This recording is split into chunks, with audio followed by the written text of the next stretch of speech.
अगर बढ़िया से बढ़िया चिकित्सक ढूंढना हो, बेस्ट से बेस्ट डॉक्टर का, मैं पता बता रहा हूं आपको, बढ़िया डॉक्टर पता है कौन है? बोलो, वैद्यो नारायणो हरि। नारायणो हरि। भगवान से बड़ा कोई डॉक्टर नहीं है। उनका स्मरण, नाम स्मरण, शास्त्र कहता है औषधि, औषधम जाह्नवी तोयम। तोयम कहते हैं जल को, तोय कहते हैं जल को, पत्रम पुष्पम फलम तोयम, तोय कहते हैं जल को।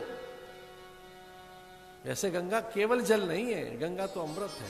कुछ कण गंगा के, गंगा का आचमन करके और वो आंख बंद करके विचार करने लगा। और क्या विचार किया, ये बड़े आनंद की बात है। गुरु का विचार करने लगा। बोले सारे अब उपाय ये काम नहीं कर पाएंगे, अब कोई उपाय काम नहीं कर पाएगा। उसने इतना सुना था, जब सारे उपाय विफल हो जाए, कोई साधन जब फलीभूत न हो, तब एक उपाय करना चाहिए, और वह गुरु। गुरु एक उपाय का नाम है। गुरुरुपाय। शास्त्र कहता है जब कोई उपाय आपके सामने नहीं है तो गुरु एक उपाय है, गुरु एक साधन है, वो एक बड़ा उत्तर है, एक बड़ा समाधान है। और मनीमन विचार करने लगा कि मेरे प्राणों की रक्षा करने परमात्मा आया था। अश्वत्थामा के ब्रह्मास्त्र से मेरी रक्षा की आपने, सुदर्शन चक्र फेंक कर। तो जब अस्त्र मेरे जीवन में आया तो आप अस्त्र बनकर आ गए, सुदर्शन चक्र बनकर मेरे जीवन में आ गए। और अब कोई श्राप आया है मेरे जीवन में तो वरदान बनकर आ जाइए। एक ऋषि ने श्राप दे दिया कि 7वें दिन तेरी मृत्यु होगी, तो एक ऋषि ने मुझे श्राप दिया है तो आप वरदान बनकर आइए। और भगवान फिर गुरु बनकर आ गए। उसे गुरु ही मांगा था, किस विपत्त काल में अब गुरु चाहिए।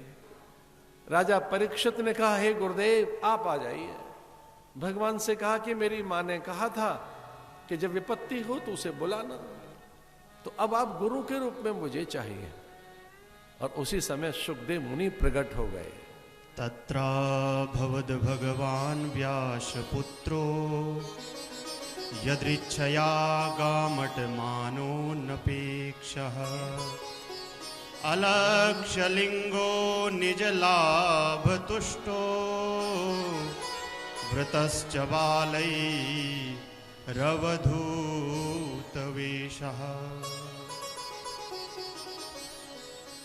अतः प्रक्षामि संसिद्धिं योगिनां परमं गुरु पुरुषस्य यत् कार्यं म्रियमाणस्य सर्वथा। अहो आद्यं वयं ब्रह्मण सत्सेवया क्षत्रबन्धवः।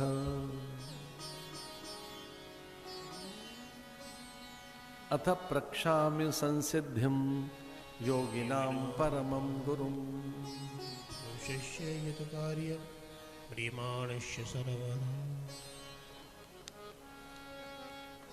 भाई किसी बड़ी बड़ी हानि में मत रहो, बड़े घाटे में मत रहना। गुरु मिले तो लोक की बात नहीं, अलौकिक बात करिए। इसलिए वो कहता है अत प्रक्षामि संसिद्धिम योगिनाम परमम गुरुम। इन गुरुओं के भी गुरु हैं आप, तो सभी आपको प्रणाम कर रहे हैं, सब आपका आदर कर रहे हैं। आपको लग रहा था कल महाराज जी मुझे प्रणाम कर रहे थे क्या? ना, व्यास में और पोथी में बैठे भगवान को प्रणाम कर रहे थे वो। तो आपको लगा कि इतने बड़े संत हमको बार बार दंडवत कर रहे हैं, मैं मुझे कर रहे थे क्या वो? ना,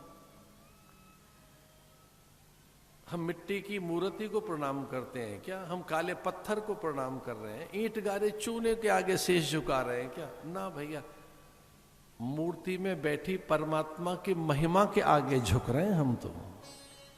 जीवन में दो बातें, एक है प्रायश्चित, दूसरा पश्चाताप। या तो पछताते रहो, एक है प्रायश्चित। और प्रायश्चित की विधियां हैं।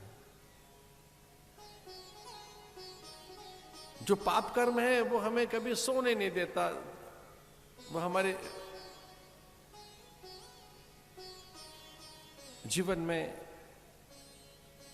संतुलन को खोता है, हमें अस्थिर रखता है, हमें असहज रखता है, हमें एक गहरा अवसाद देता है। इसलिए अगर कोई पाप कर्म हुआ है तो उसका प्रायश्चित कर लीजिए। पहला प्रायश्चित तो यही है कि पुनरावृत्ति न हो पाप की। पाप का पहला प्रायश्चित तो यही है कि पाप की पुनरावृत्ति न हो। जो हमने भूल की है वो फिर न हो, उसकी पुनरावृत्ति न हो। अगर हो रही है, बार बार हो रही है, तो ये अज्ञानता है, यह हमारी कामना के अधीन है, ये चित्त की दुर्बलता है, अथवा तो ये बात मानसिक दोष है, इसकी निवृत्ति कीजिए। और उसने बड़ा प्रायश्चित किया। राजा ने अपनी रानी से कहा, मैं प्रायश्चित में राज्य को ही त्यागता हूं, मैं राजा हूं, इस अभिमान के कारण ही तो मैंने साधु का अपमान किया, इसलिए मैं प्रायश्चित करता हूं, मैं अब राज्य को त्यागता हूं। ये पूरी धरती का जो मेरा शासन है, इस पूरी वसुधा का के वैभव का मैं एकमात्र भोक्ता, इस पूरी धरा का मैं शासक हूं, इस पूरी धरती का ही तो मैं मालिक हूं, इस पूरी धरती को ही मैं त्यागता हूं।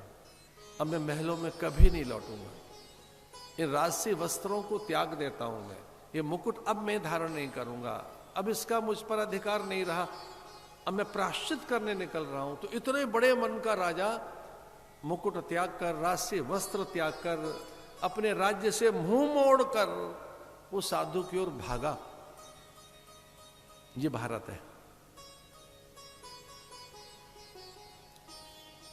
साधु के यहां ऋषि मुनियों का झुंड आ चुका था, गिरिकंदराओं से, हिमपत्तिकाओं से निकलकर साधु आ चुके थे। वहां तो एक ही साधु देखा था उसने, लेकिन यहां तो हजारों साधु, झुंड के झुंड। वहां चूंकि सबको पता लग गया कि अब कुछ एक बहुत बड़ी घटना होने वाली है। जैसे ही परीक्षित पहुंचेगा, सुखदेव प्रकट हो जाएंगे और भागवत आरंभ हो जाएगी। जो त्रिकालदर्शी थे, जो देख सकते थे प्रज्ञा चक्षु से, अपने अंतर के नेत्रों से, वे सब के सब, उतत्य, देवल, अंगिरा, गौतम, च्यवन और तो और पाराशर, व्यास, वहां सब पहुंच गए थे। इतने साधुओं के झुंड में महर्षि शमी को प्रणाम करते हुए कहा, मैं प्रायश्चित करता हूं देव, मुझे दंड दीजिए, मैंने भूल की है। और तब श्रृंगी ने कहा कि अनायासी एक बड़ा हमसे दंड हो गया, एक अपराध हो गया है हमसे भी, तेरे लिए मृत्यु दंड निश्चित हो चुका है। इतना सुना राजा ने गंगा के तट पर बैठ गया, गंगा मां को स्पर्श किया, तब दर्शनार्थ मुक्ति। गंगा, इसका स्पर्श ही सारे पापों का शमन करता है। हो सके तो एक गंगा जल का कण आपकी जिह्वा पे जाए तो क्या बड़ी बात है। किंचित धीता भगवद गीता, गंगा जल लव कणिका पीता। मुझे आपसे एक निवेदन करना है, गंगा जल नहीं है, गंगा अमृत है।